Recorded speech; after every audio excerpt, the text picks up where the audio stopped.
Well, I'd like to welcome everybody to sunny Lancaster in the north of England. Sunny. Sunny. It's true. We've had a very rich day here, and some of the people online have actually been with us today, and it's great to see you coming back online. And great to see you from all parts of the world. And absolutely delighted to spend the evening with you, Flint, or the morning with you. And we look forward to this precious time together.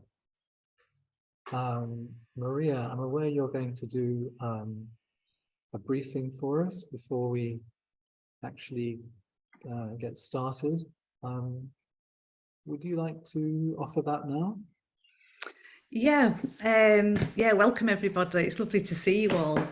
And as Josh said this morning in his talk, the most important thing is everybody practicing right here, right now, together.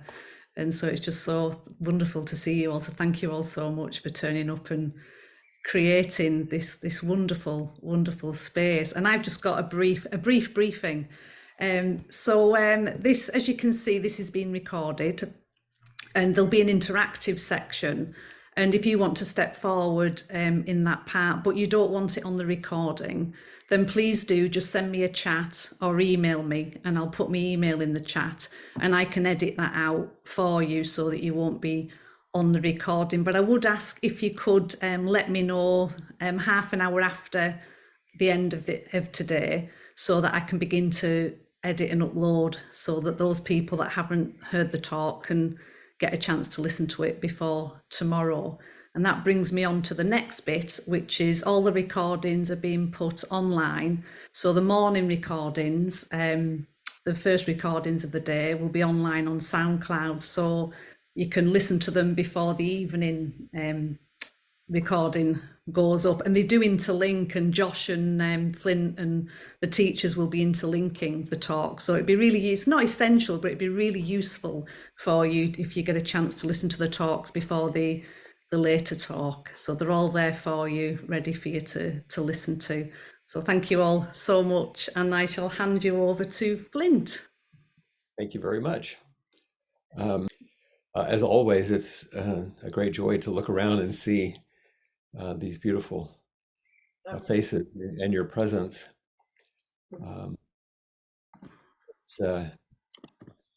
It's very much fun. It's a little bit self-serving, but I always like to see into David's little office Zendo, because the entire room is made out of flint down there in the south of England.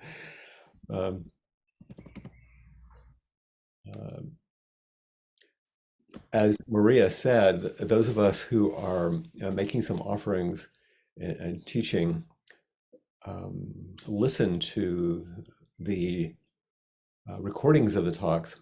So if some of you have not heard Josh's earlier talk, I'll be making some references to it. I don't think it will make you unable to follow what I'm saying, but I will make some references to it. So if you haven't heard it, it'd be great to go back. It's a wonderful talk, and it would be quite useful to do so.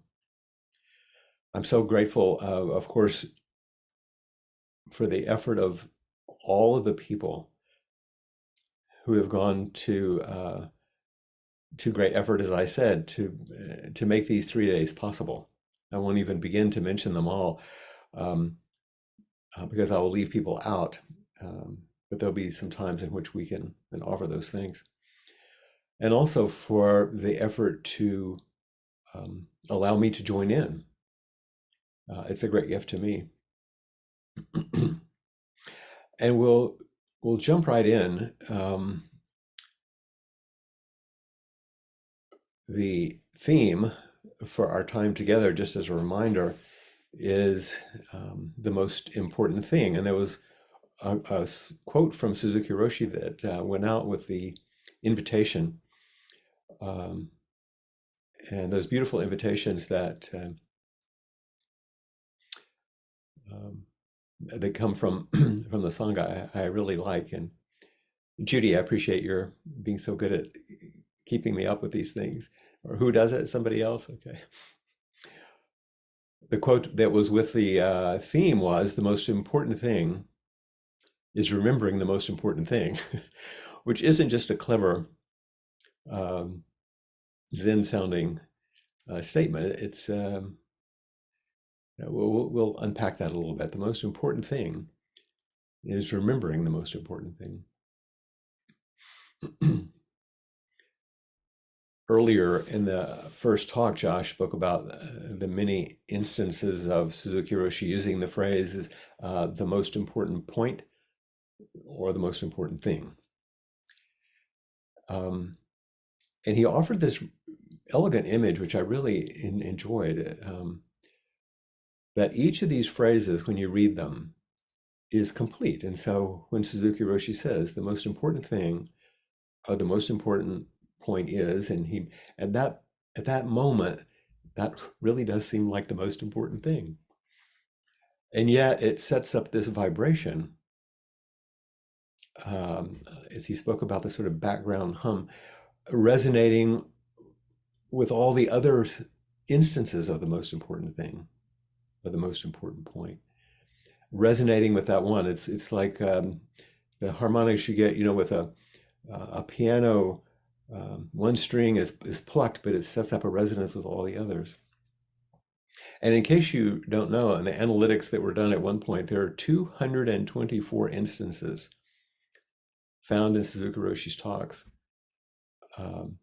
85, the most important point. 87, the most important thing. And so there's 396 total instances of these things. And so there are plenty of ways to hear the resonance. We won't be going over all of them at all. Josh began also with if you don't have a copy of Zen Mind, Beginner's Mind, by the way, it's really a useful thing. He said this tiny little book, which is, I believe, at last count, the most sold more copies than any other Buddhist book on the planet. And it's curious because it's not, in a way, accessible in an ordinary way. It's multi-layered and deep and beautiful and rich. And Josh began with the chapter Experience, Not Philosophy. And I'll remind you of a very central piece. It's a few sentences here, so just hang in there for a second so we can begin to fold these together. Suzuki Roshi says that to practice Zazen with a group is the most important thing for Buddhism and for us, because this practice is the original way of life. And I will echo, as Josh did, that each of these chapters, each of these sentences is worth an entire retreat. To practice Zazen with a group, and here we are, is the most important thing for Buddhism and for us, because this practice is the original way of life. And he goes on to say, without knowing the origin of things, we cannot appreciate the results of our life's effort. Our effort must have some meaning. To find the meaning of our effort is to find the original source of our effort. We should not be concerned about the result of our effort before we know its origin. So he's really making this point strongly. If the origin is not clear and pure, our effort will not be pure, and its result will not satisfy us. When we resume our original nature, and incessantly make our effort from this base, we'll appreciate the result of our effort moment after moment, day after day, year after year. This is how we should appreciate our life. So even in that very brief portion of just one paragraph, there's an immense amount of teachings and inspiration and encouragements. All of your returning in the evening I'll say this as if I'm speaking to the folks in the UK, but I know it's different times for other people. But all of your returning in the evening for these 3 days, your willingness and commitment to come back again and again is actually the everyday expression of the source of your effort and practice. You being here, my being here, reveals the origin of things. Now that may sound abstract or strange, but your willingness to follow the schedule to support not only your own practice, but the practice of everyone else, whether you're in the room with them or online, to practice Zazen with the group, as Suzuki Roshi said, is a generous expression of your appreciation for our life together. And he said, this is how we should appreciate our life, by coming together, resuming our original nature. And this reveals the origin of things. Where does it come from?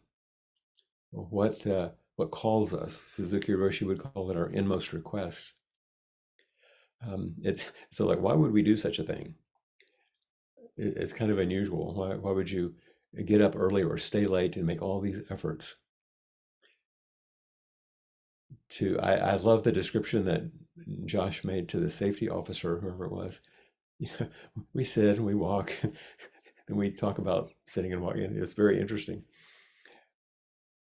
So I really want to add some stories if I could, because things come to life, and some of these you may have heard before.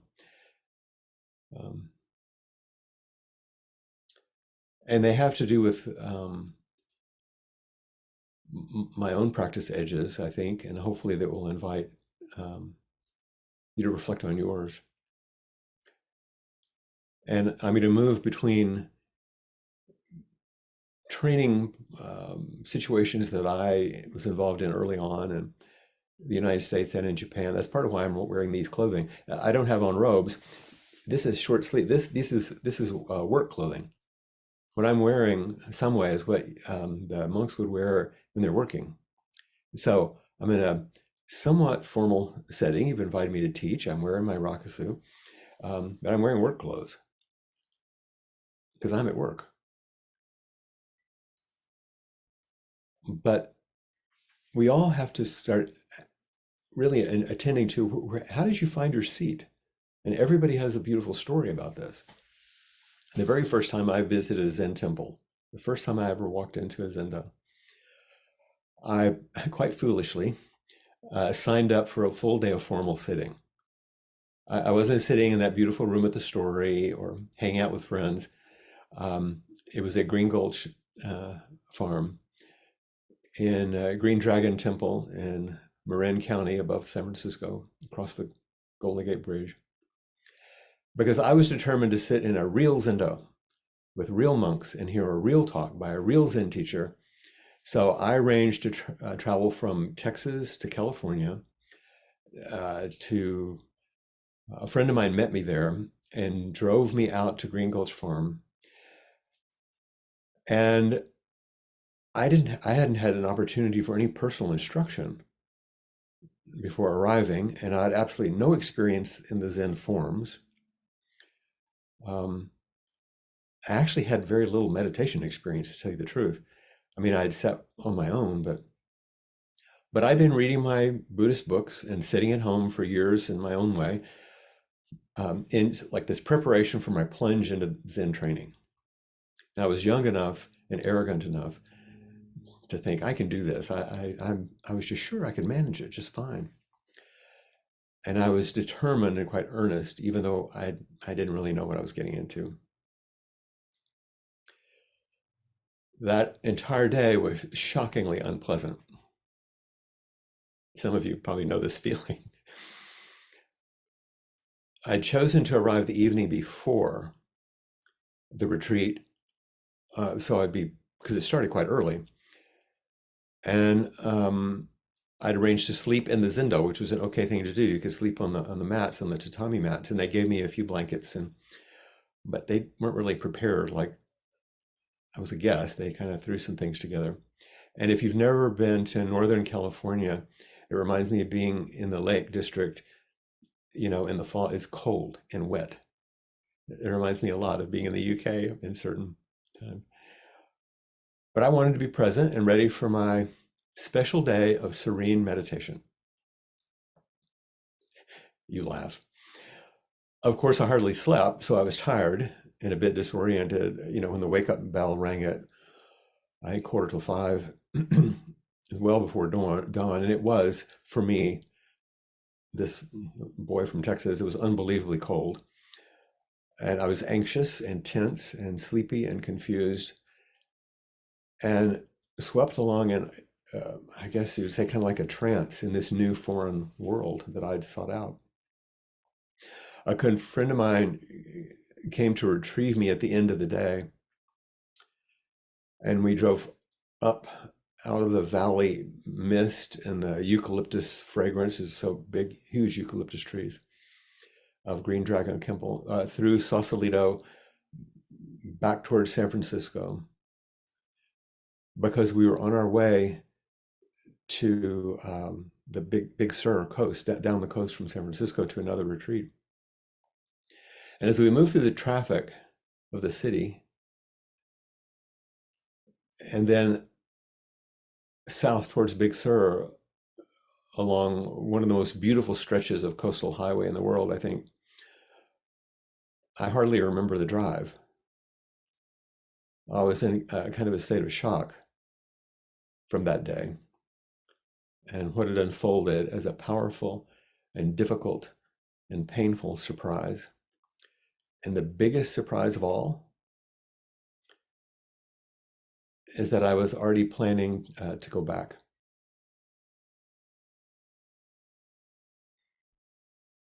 Why would you do such a thing?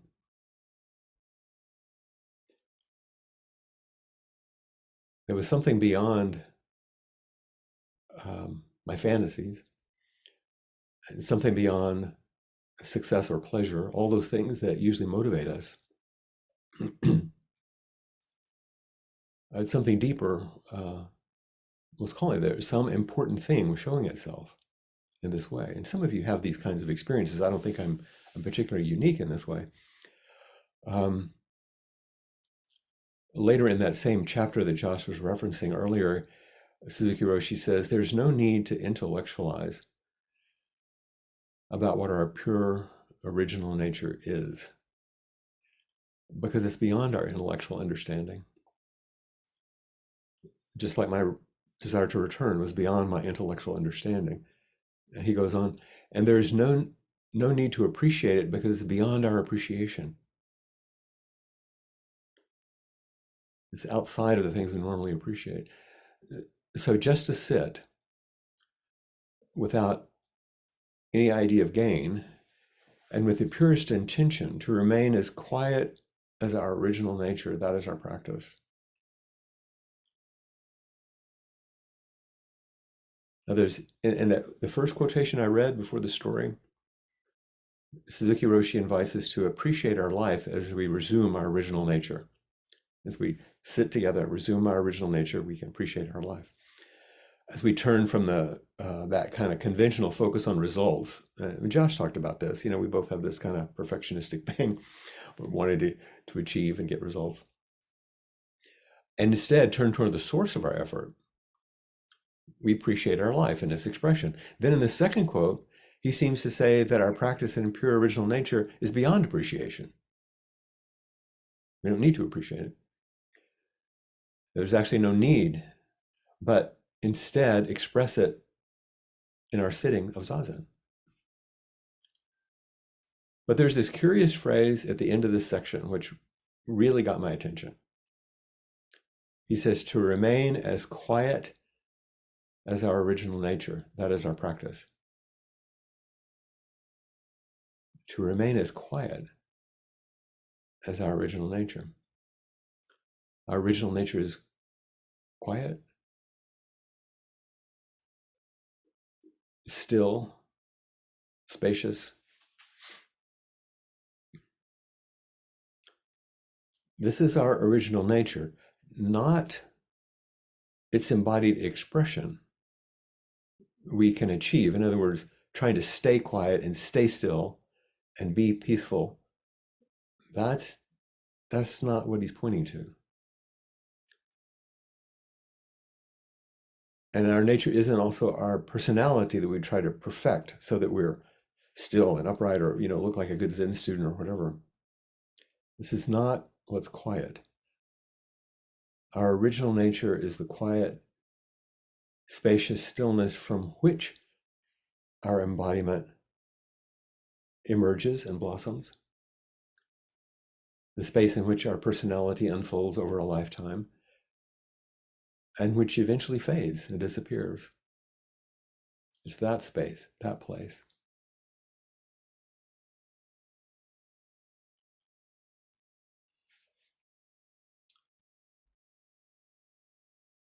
So sometimes it's that quiet nature which is resumed. That's the other key, to resume our nature as if it's waiting for us.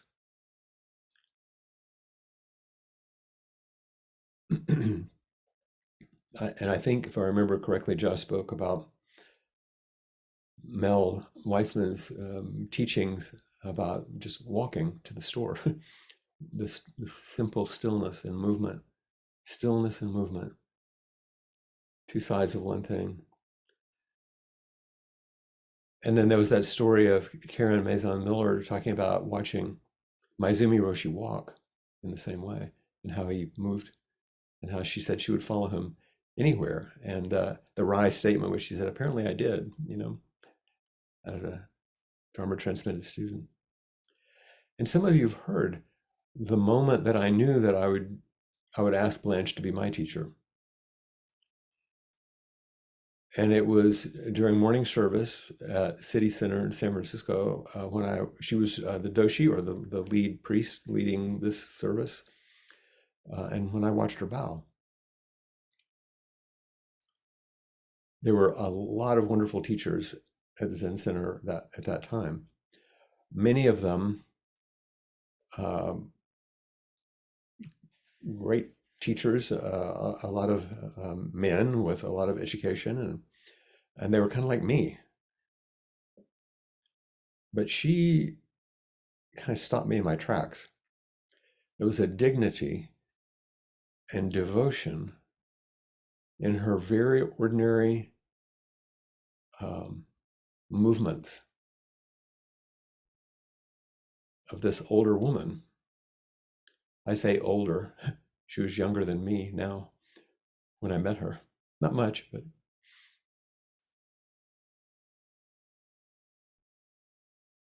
I just thought of something when I said that. I was with her on her either 71st or 72nd birthday, I can't remember which, in Japan at a Heiji, which I'm going to speak about in a minute, when her Dharma transmission was confirmed at the Soto Temple there in Japan. And I'm 71 now, approaching my 72nd birthday. And we were there in the first weeks of May at this time.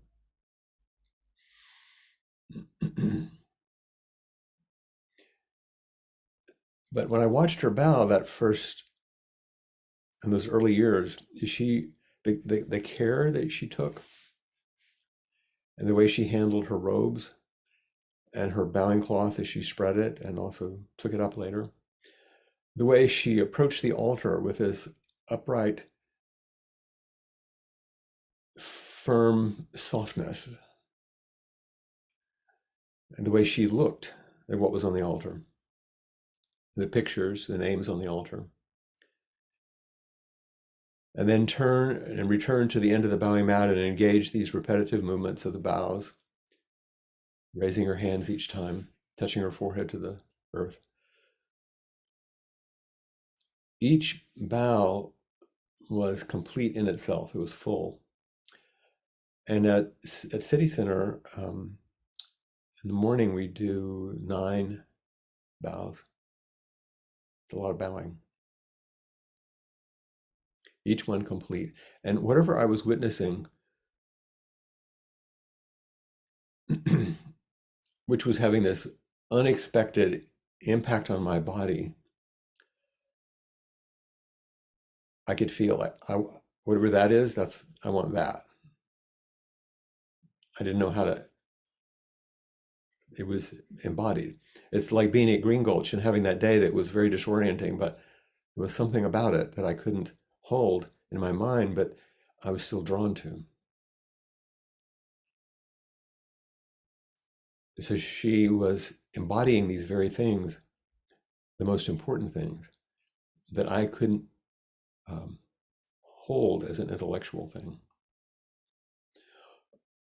Probably all of you know that the most famous quote in the whole book, Zen Bind Beginner's Mind, is from the prologue and is connected to the title, where Suzuki Roshi says, in the beginner's mind, there are many possibilities.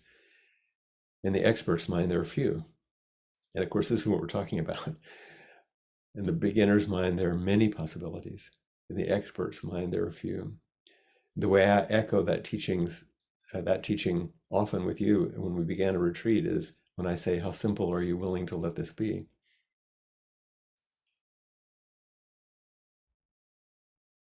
Suzuki Roshi says, so the most difficult thing is always to keep your beginner's mind. There's no need to have a deep understanding of Zen. Well, that like ruins my whole shtick, you know? There's no need to have a deep understanding of Zen. Even though you read much Zen literature, you must read each sentence with a fresh mind. You should not say, I know what Zen is, or I've attained enlightenment. This is also the real secret of the arts. Always be a beginner. And then he adds a warning. He says, be very, very careful about this point. If you start to practice Zazen, you will begin to appreciate your beginner's mind. It's the secret of Zen practice. Oh, so here he doesn't say the most important point and the most important thing. He said, this is the secret.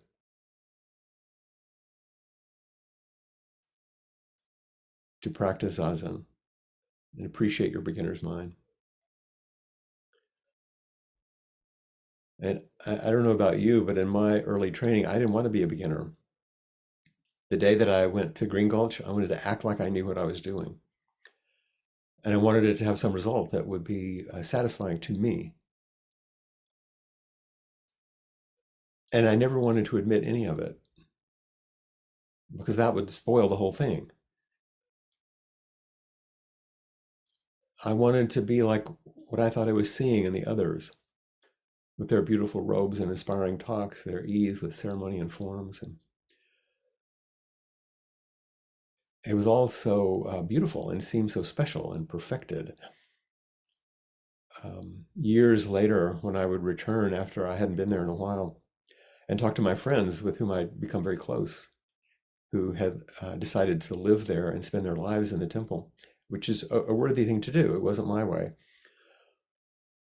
I remember with one of my friends with whom we would joke a lot, I went up to her the first day I was back and I said, how's it going in this special world? And she laughed, and it was a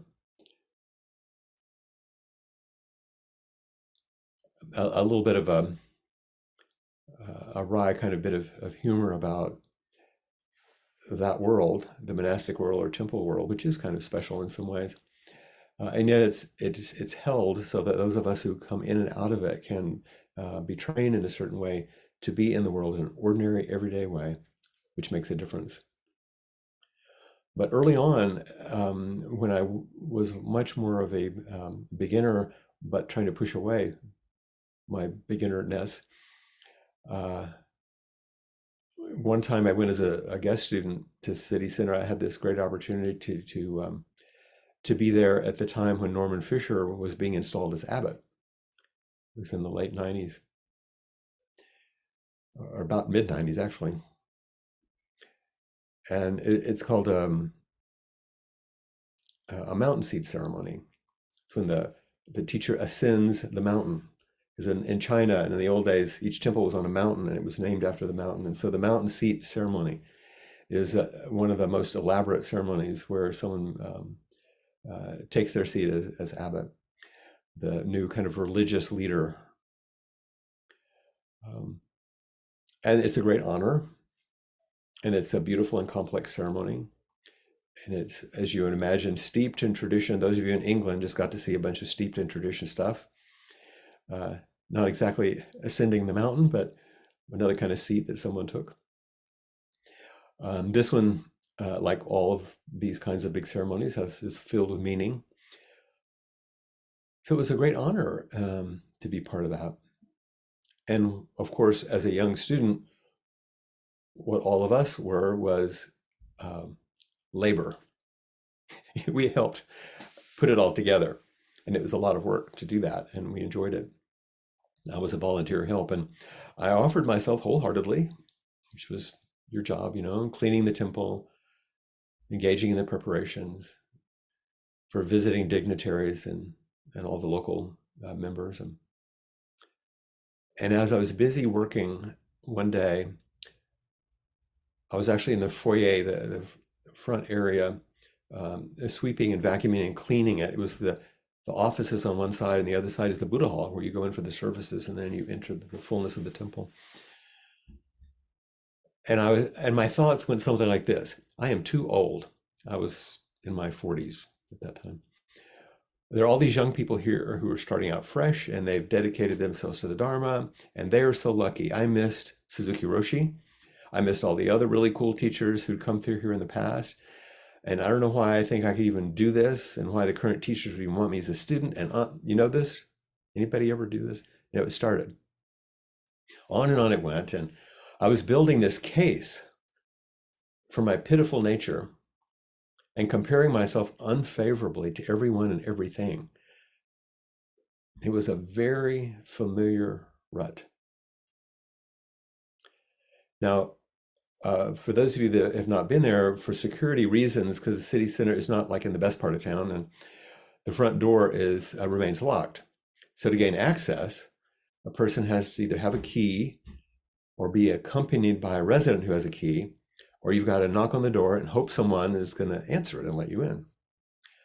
And so I'm sweeping the floor, grumbling to myself in this downward spiral of self-pity, when someone knocks on the door. And with a bit of irritation from being disturbed from my misery, I go to the door and open it. And standing in front of me with a big warm smile is this small Japanese man. And it was Huitsu Suzuki, the son of the temple's founder, Shunryu Suzuki Roshi. And he'd arrived at the doorstep at that moment, having flown from Japan, and they just deposited him there because he was going to participate in the mountain seat ceremony. It's something he would naturally do. He was the most senior dignitary. And he was standing there in front of me with his suitcases on either side of him, hoping someone would give him access to the building.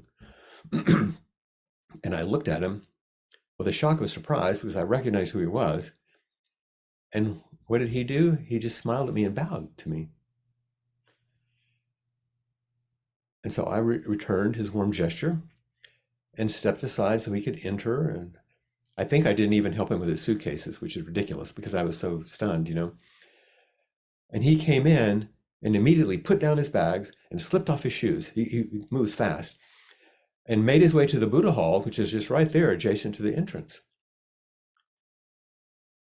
And he went to the altar, and I'm just standing there like an idiot, at the door. And he lit a candle and he lit some incense and offered it with full bows as a gesture of deep respect at the altar of the temple his father established so many years ago.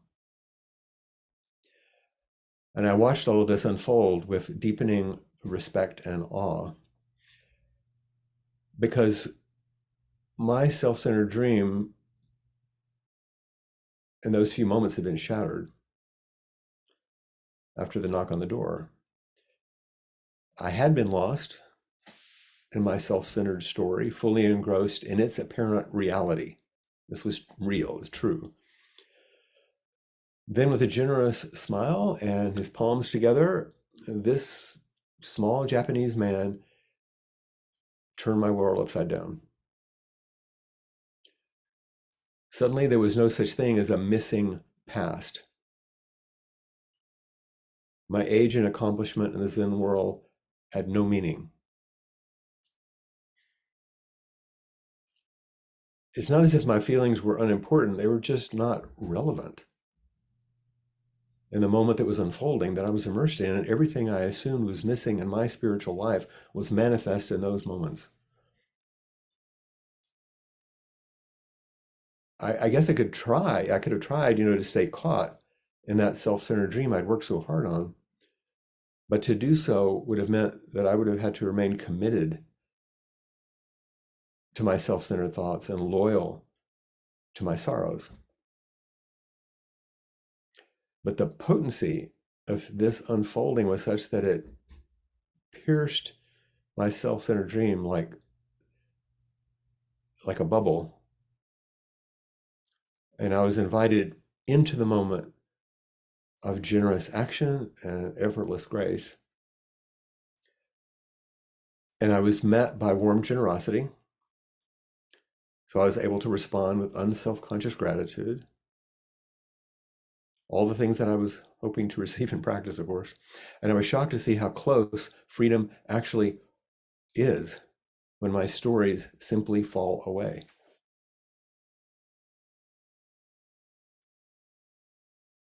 The sort of spontaneous relief and gratitude, the undeniable joy was like right there.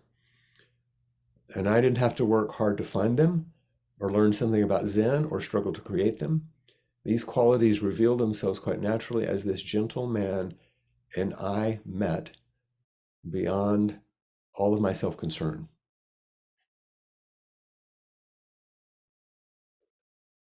And I think this is what Suzuki Roshi was talking about in terms of resuming our original nature, understanding the source.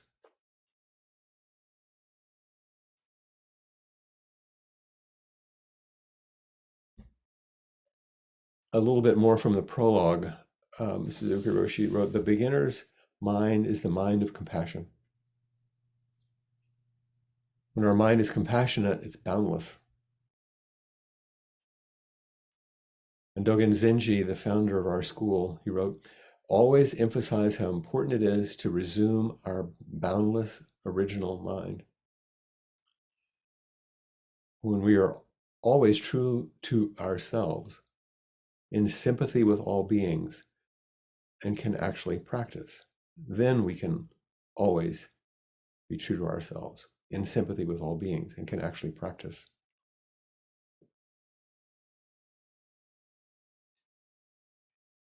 The beginner's mind is the mind of compassion. That's what turned in that moment. And when we resume our original mind, which is compassionate, it's also boundless.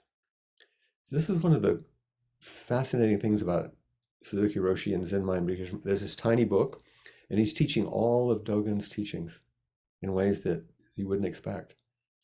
Compassionate and boundless, form and emptiness. And when we're always true to ourselves, then when we're true to ourselves, when we've returned to our original nature, resumed our original mind, then we're in sympathy with all beings and can actually practice. And we can remember a beginner's mind. That quote I just read before my speaking about the mountain seed ceremony.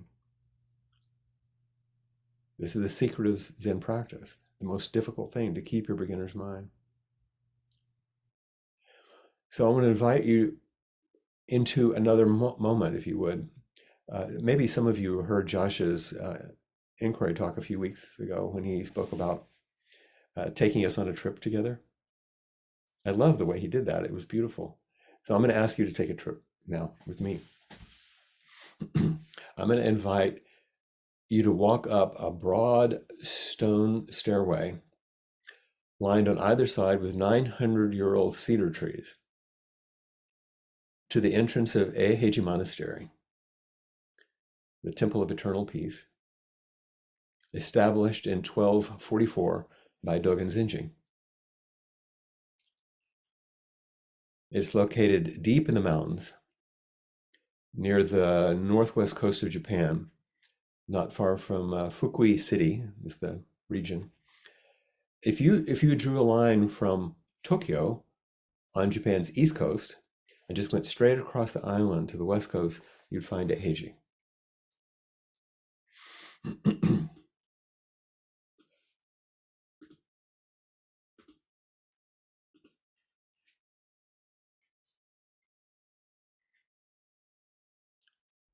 You can see that? It's quite a beautiful place.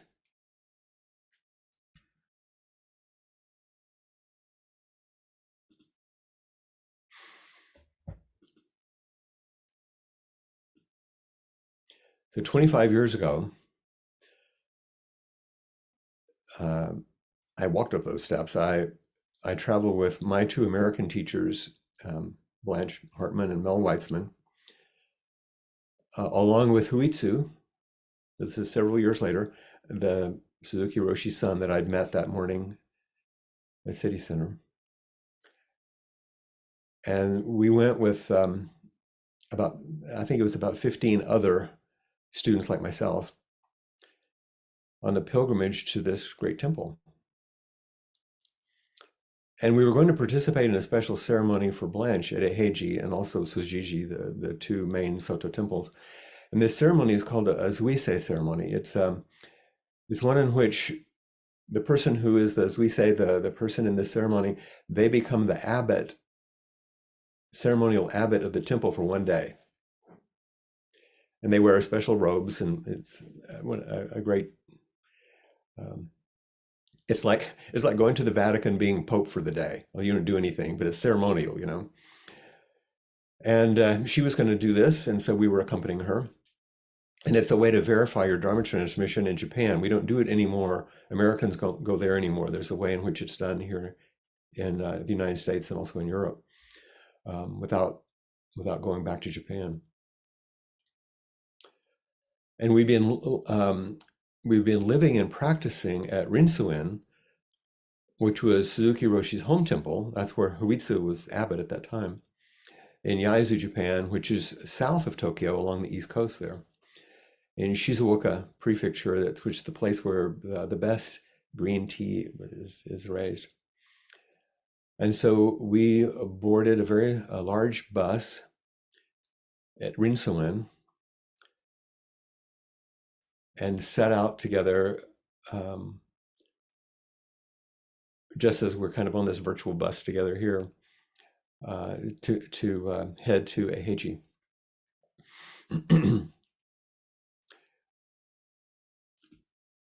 And the steps that we, and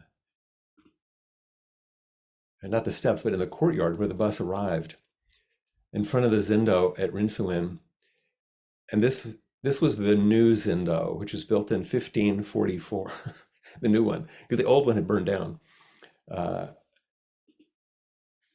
And here's a much younger Flint Sparks standing with Mel Weitzman and Blanche Hartman in front of that Zendo, waiting to get on the bus. Actually, we weren't going on the bus right now. They had their ocases on. It's a poignant image for me now because they're both gone.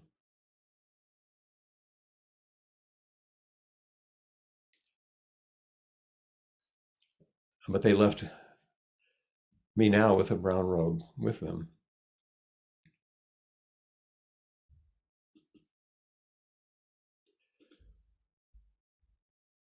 So when we arrived at Eheiji, we were greeted warmly by Matsunaga Roshi, who was the head of international relations. And in Japan, you're greeted with great formality and joy. And we were almost immediately ushered through the ancient hallways and to the Zendo to sit. You know, first things first, the most important thing. And we traveled in our everyday robes, so we'd be prepared when we did enter the monastery. And once again, just to help you get a feel for the place. as we went up those steps and through that gate at Eheji. I mean, it looks a bit like a postcard. It really does look like this. And the stairway we went up to arrive at the Zinda was really remarkable.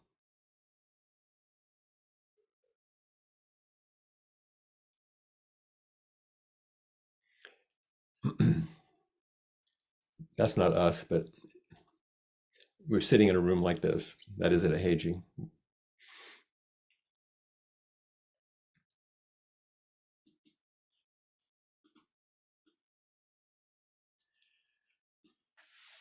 So as we sat in the meditation hall in the Zindo, all 17 or 18 of us lined up, like you saw those monks. We're facing the wall, but we could hear the door open very quietly. And Matsunaga Roshi came in and stood at the end of the tan, very respectfully and very quietly. That's the raised tatami platform that you saw the monks sitting on, where the zafus and sabatons are. And because we're facing the wall and very quiet and very still, we didn't move, of course.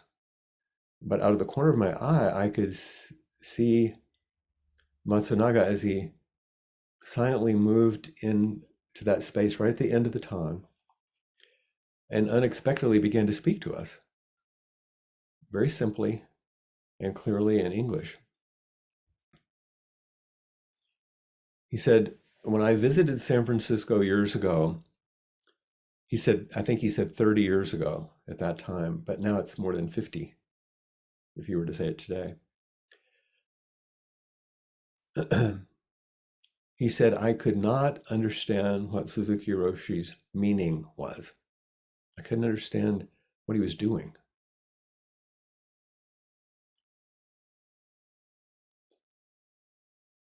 Now, here with you, I see what he was doing. I can feel beginner's mind. Now I understand his meaning.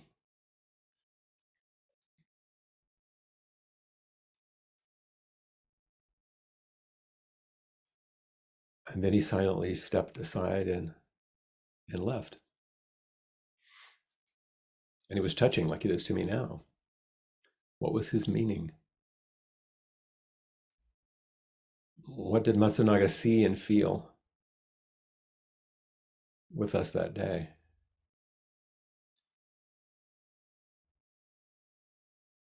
Do you feel it and see it with us today?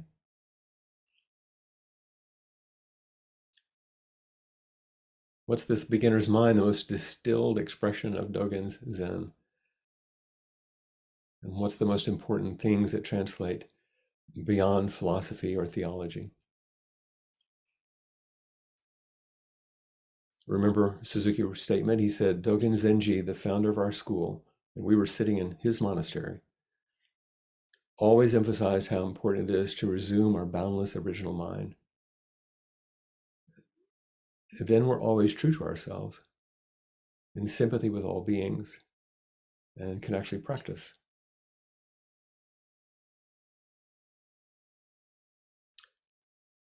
In the segment that Josh spoke about this morning, he was quoting Suzuki Roshi saying, without knowing the origin of things, we cannot appreciate the result of our life's effort.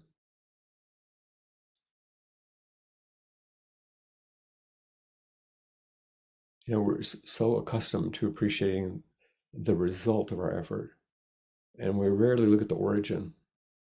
That's why I'm telling you these stories, and why I'm speaking about the source. Because this is a surprising and really kind of like a seismic turn in practice. When you stop chasing after results and look at the source. And it seems very subtle at first.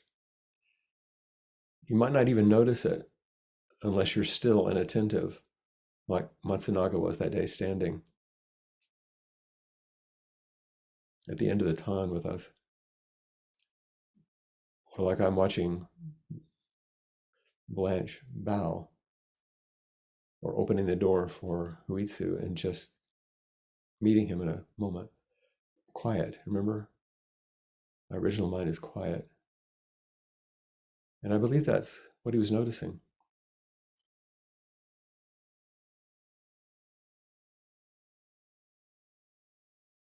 By practice, we just keep our original nature as it is, Suzuki Roshi said. There's no need to intellectualize about what our pure original nature is because it's beyond our intellectual understanding. There's no need to appreciate it because it's beyond our appreciation. So just to sit without any idea of gain, with the purest intention to remain as quiet as our original nature, this is our practice.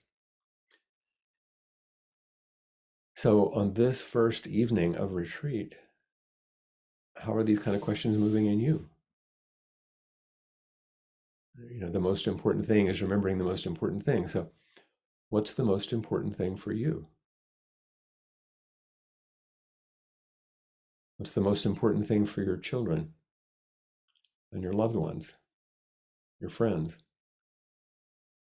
What's the most important thing for your practice? What's the most important thing for your Sangha? What's the most important thing for the world?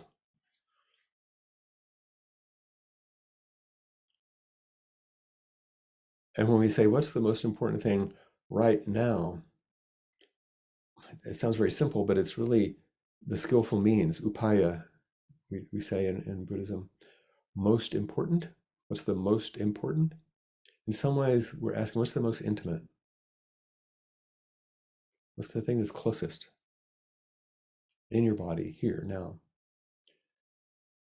And right now, what's an appropriate response in this moment? Like Unman teaches us. This is Dogen and Unman. Most important right now. Intimacy, response.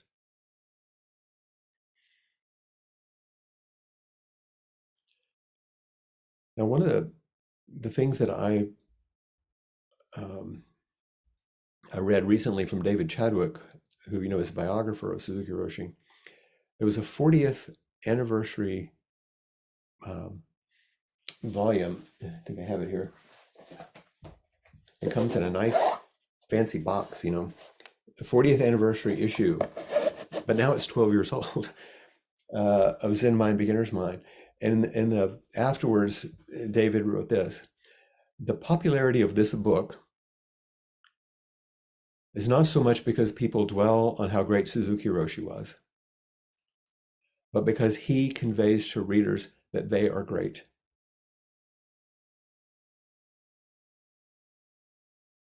He has confidence that you, whoever you are, can understand Zen, Buddhism, reality, truth, yourself.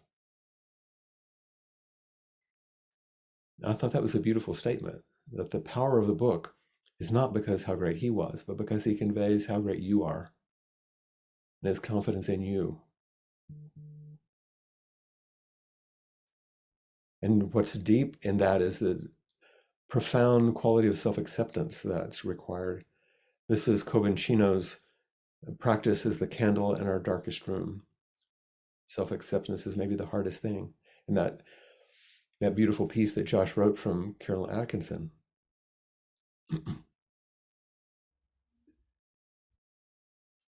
So just a couple of more things.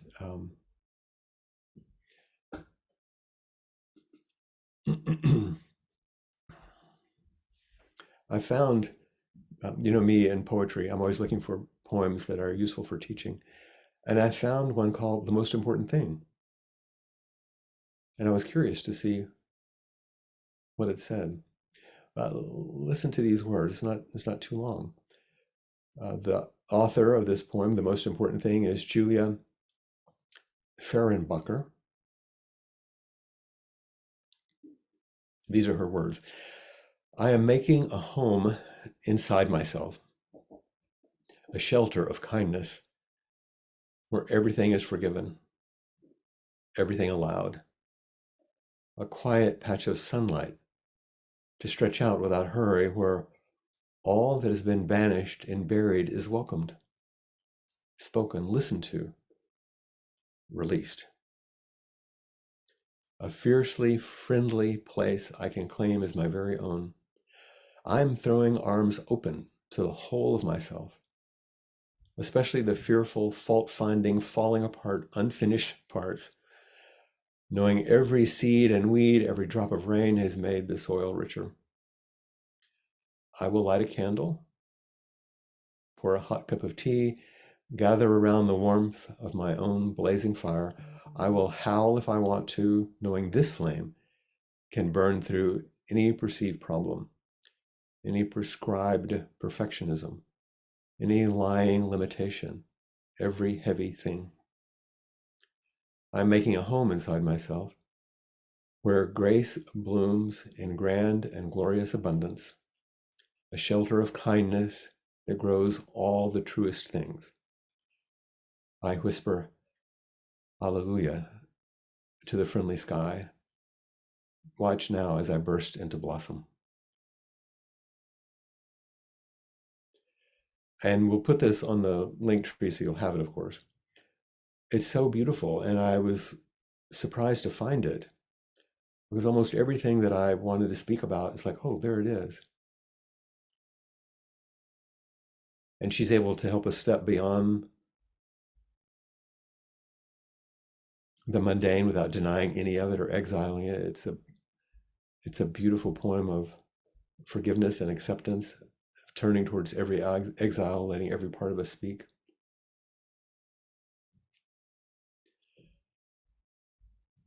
You can read it if you want as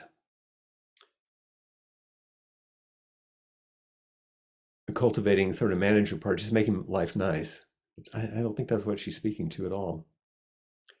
It was beyond dualistic thought, intellectualization, it's beyond the gaining ideas. She even speaks to that. I love this.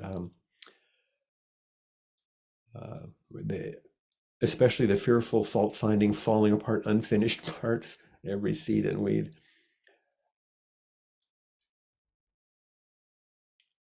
And we can take it one step further before we end.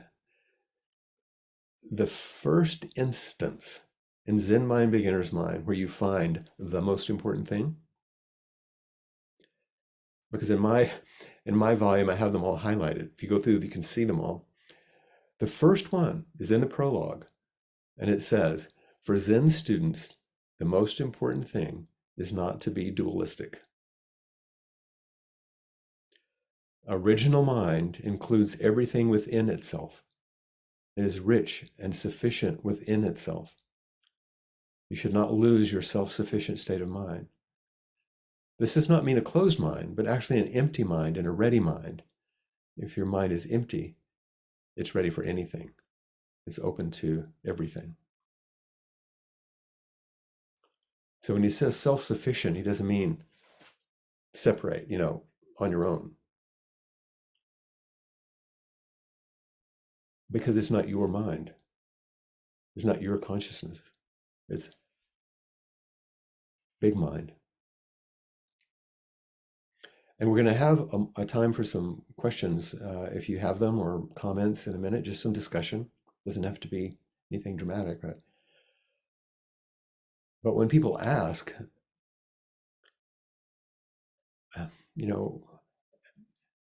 what do you say about these things? How would you explain this stuff? Once again, it's like Josh talking to the risk management officer. They're like, what? And so appropriately, Josh said, it is a high risk activity. You think it's like nothing. And so just because it's me, you have one more poem, which I'll share with you on the link tree also, which takes the beauty of the most important thing in the poem before, and its embodied immanent fullness, and takes us one step further of the integration of the relative and absolute. And this is Rosemerry Watola Tromer, her poem, For When People Ask, when they ask. She writes, I want a word that means okay and not okay. More than that, a word that means devastated and stunned with joy. Remember Suzuki Roshi said, not being dualistic. I want the word that says, I feel it all at once. The heart is not like a songbird singing only one note at a time. It's more like a Tuvan throat singer able to sing both a drone and simultaneously 2 or 3 harmonics high and above it. A sound, the Tuvans say, that gives the impression of wind swirling among rocks. The heart understands swirl, how the churning of opposite feelings weaves through us like an insistent breeze, leads us wordlessly deeper into ourselves, blesses us with paradox.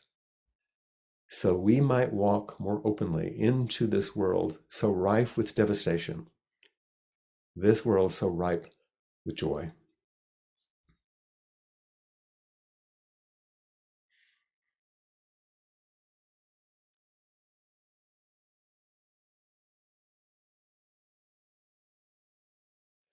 So maybe that's enough listening to me now.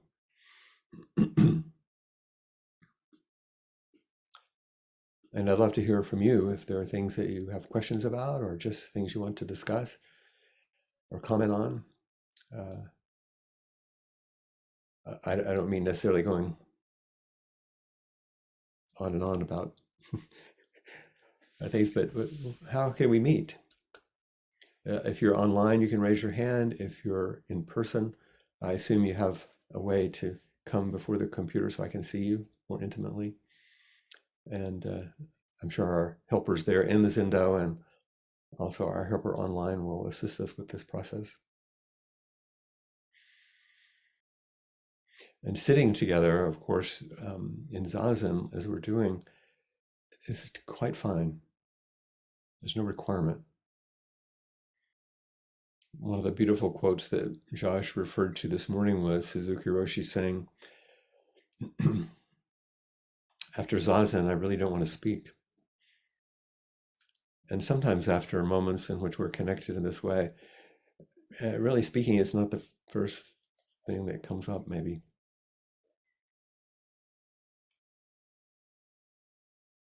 We need time to sit and integrate and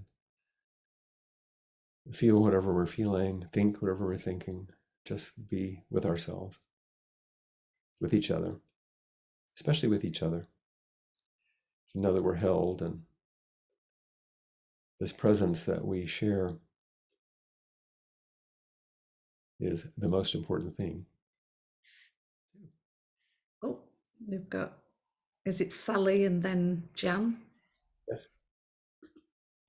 I can see you and I can hear you. That's brilliant. Hello, Flint. Oh. Do I need to press anything else?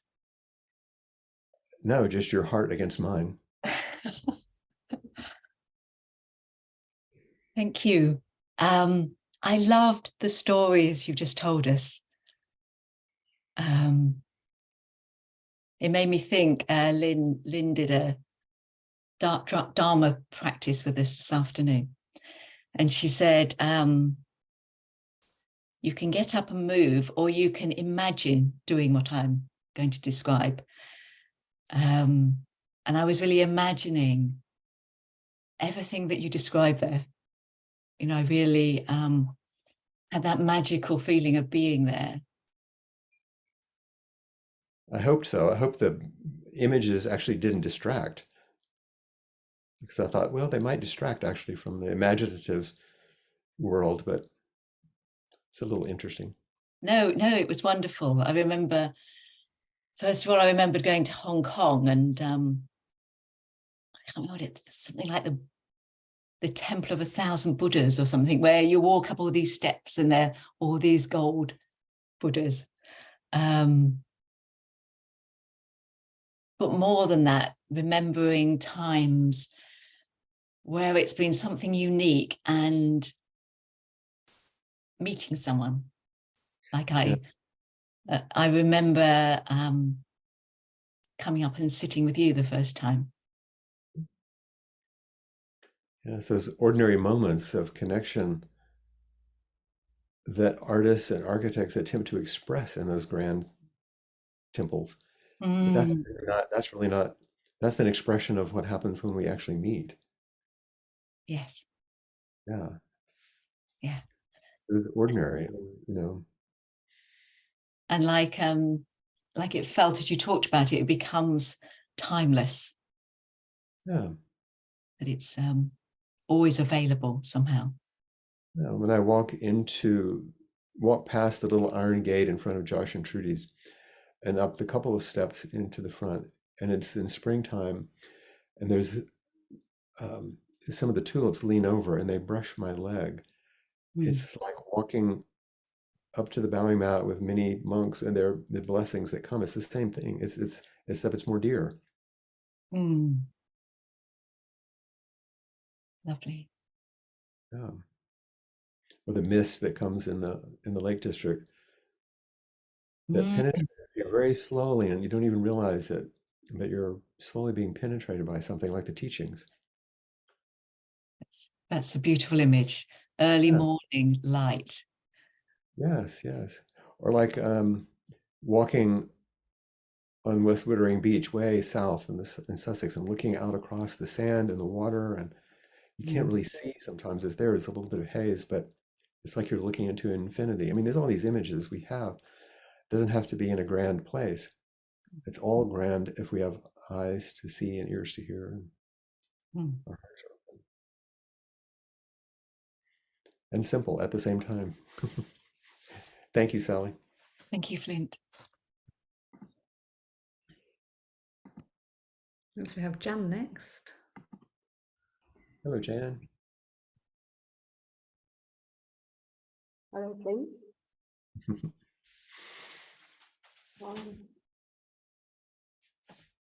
I really love that poem that you found. Which one? The most important thing, or for those who ask, the most important thing? Very moving, very moving. Making a home within myself, yourself, ourselves. And I'm sort of responding to your question of what's most important to me. And my practice is to practice with my Sangha. Mm-hmm. It's very powerful. And it's very hard to put into words. And I find myself not bothering to try to explain to people outside the Sangha, my family, who think, what's she doing that again for? You know, Didn't you already do that? absolutely that, yeah. Oh, she's doing that thing again, you know.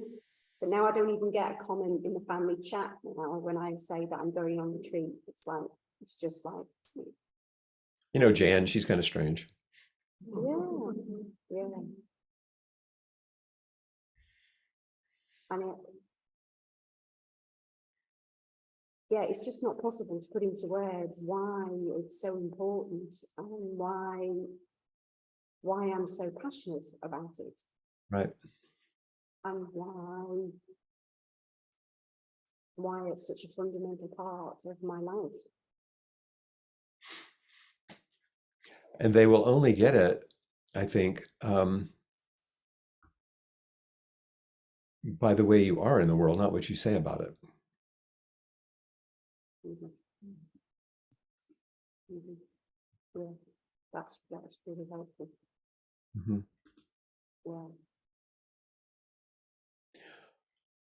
I have an idea. Mm-hmm. I'm gonna ask you if you on your screen there in front of you, can you see this? Mm-hmm. Yes. You see the poem okay? Yeah. Since it was important to you, why don't you read it so we get to hear it again? Okay, then. That's lovely. Thank you. The Most Important Thing by Fehrenbacher. I am making a home inside myself, a shelter of kindness where everything is forgiven, everything allowed, a quiet patch of sunlight to stretch out without hurry, where all that has been banished and buried is welcomed, spoken, listened to, released. A fiercely friendly place I can claim as my very own. I am throwing arms open to the whole of myself, especially to the fearful, fault-finding, falling apart, unfinished parts, knowing every seed and weed, every drop of rain had made the soil richer.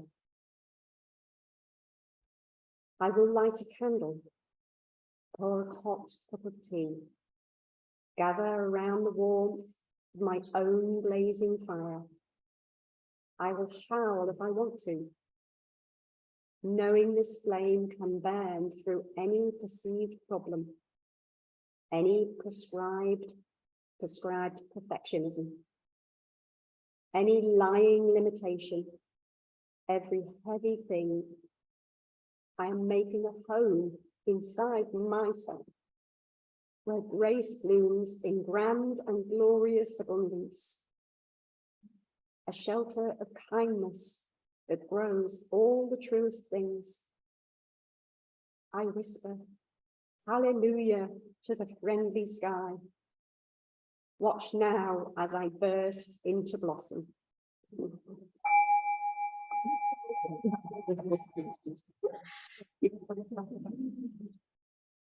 Thank you. It's beautiful to hear it in your voice. Oh, thank you. It was beautiful to read it. I felt that the words moved through me. Yeah, it's different when you read it, of course. Felt very personal. Good, good. Take it with you. I will. Thank you. It's a gift. Thank you. Thank you. I think Mike had his hand up. Is he still there? Found him. You just have to unmute. There you go. Got it. Yes, I actually pulled my hand down again. Somehow what I was going to say or ask didn't really fit anymore, but here I go. It doesn't matter. You fit. Thank you, Flint. Thank you for this beautiful talk. It's really touched me. I love that poem that we just heard a second time.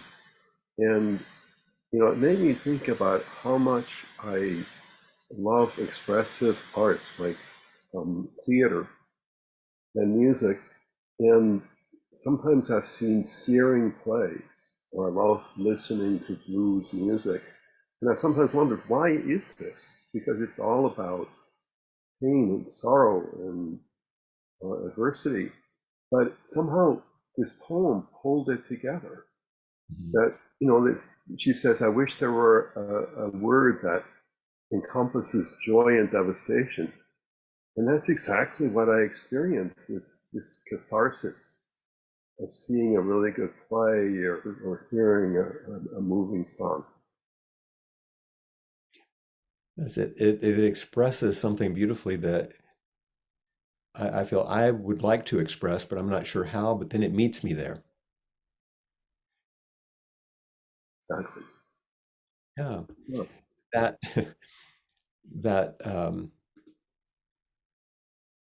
That you're also quoting a bit from that second poem for when people ask about having the one word. So why don't you read that one? I'll get it for you. Well, somehow the poems must have merged in my mind. Yeah. Oh, that's okay. This way we get to hear this one. All right. Is that going to be okay for you? Yes. Or when people ask, I want a word that means okay and not okay. More than that, a word that means devastated and stunned with joy. I want the word that says, I feel it all at once. All at once. The heart is not like a songbird singing only one note at a time, more like a Tuvan throat singer, able to sing both a drone and simultaneously 2 or 3 harmonies high above it. A sound, the Tuvans say, that gives the impression of wind swirling among rocks. The heart understands swirl, how the churning of opposite feelings weaves through us like an insistent breeze, leads us wordlessly deeper into ourselves, blesses us with paradox, that we might walk more openly into this world so rife with devastation, the world so ripe with joy. That's what I was thinking of. Yeah, yeah. Leads us wordlessly deeper into ourselves. At a concert, in a gallery. Yeah. Leads us wordlessly deeper into ourselves. And on a good day, sometimes as we hold hands with each other, stepping into it together, like we do here, this kind of connection. And you may not know this, Claudine, but Mike was born in Switzerland, lives in the United States, but in the north. Here we have Lynn. I want to meet Miss Lynn. Something really touched me just now. Huh? I've always longed for Peter, my husband, to have some sense of this practice, to find a place where we could meet with the depth of it. And the poem that Mike just read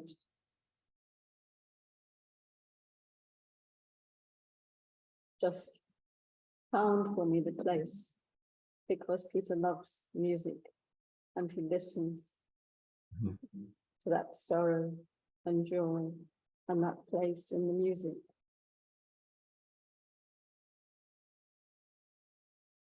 And that's great. And when you're with him in that, you're in the Zindo. It's resuming your original nature. It doesn't matter the function. Like, yeah. Doesn't matter how or the environment. No. Oh, wonderful. I'm glad that that opened for you. There's a story I heard, it's a phrase really from Jack Kornfield one time, and I've said it before, but he was talking about a young woman. He was one of his students, and she said to him, "My parents hate it when I'm a Buddhist, but they love it when I'm a Buddha."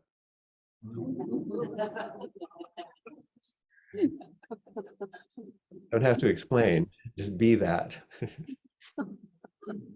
Enjoy the music. Thank you, Flint, for everything.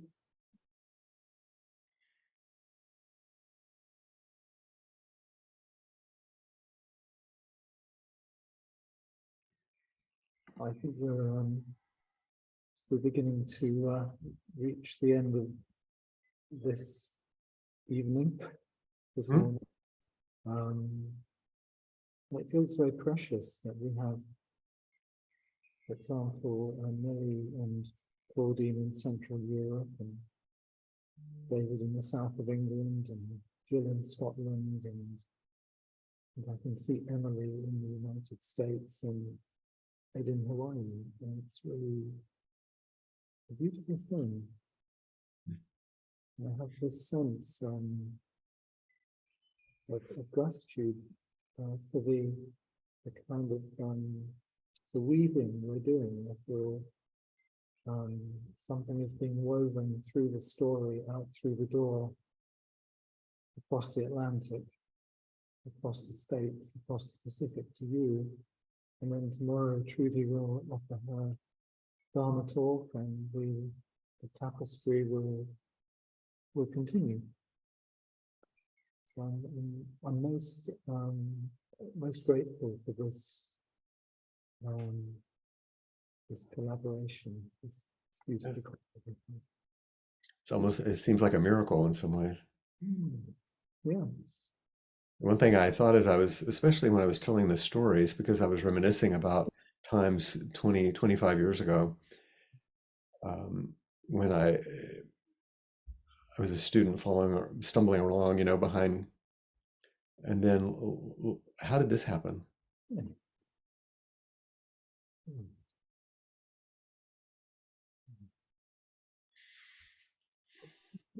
Thank you for the opportunity. So we meet again tomorrow night. I'll be back. We'll be back. Thank you so much, and we're going to finish with the 4 practice principles this evening. And thank you everyone for being here, both here and online. And I'll mute, but that way those of us online can hear the symphony of voices in the room. Right. Nice. Caught in the self-centered tree, alone suffering. Holding to self-centered thoughts, take that the beginning. Each moment disappears, the air to each one. Being just as rounds, compassion as well. In the self-centered tree, alone suffering. Holding to self-centered thoughts, take that the beginning. Each moment life disappears, the air to each one. Being just as rounds, compassion as well.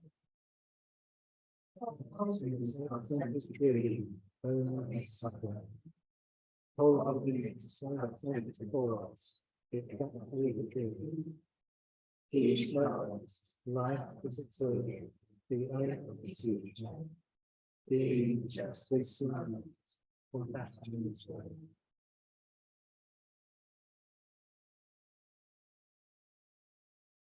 Thank you very much, everyone. Good night. Shall we end, Josh, by turning to the Zendo and everybody in the Zendo and everyone online bowing to each other before we leave? Pop into gallery view.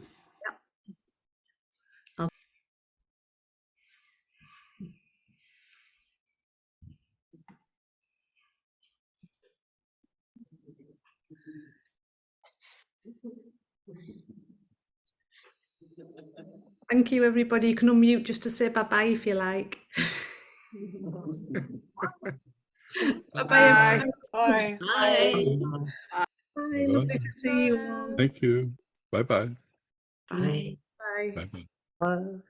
Bye. Night, Right. night. Night, night. Good afternoon. Good morning. See you tomorrow. See you tomorrow. Good.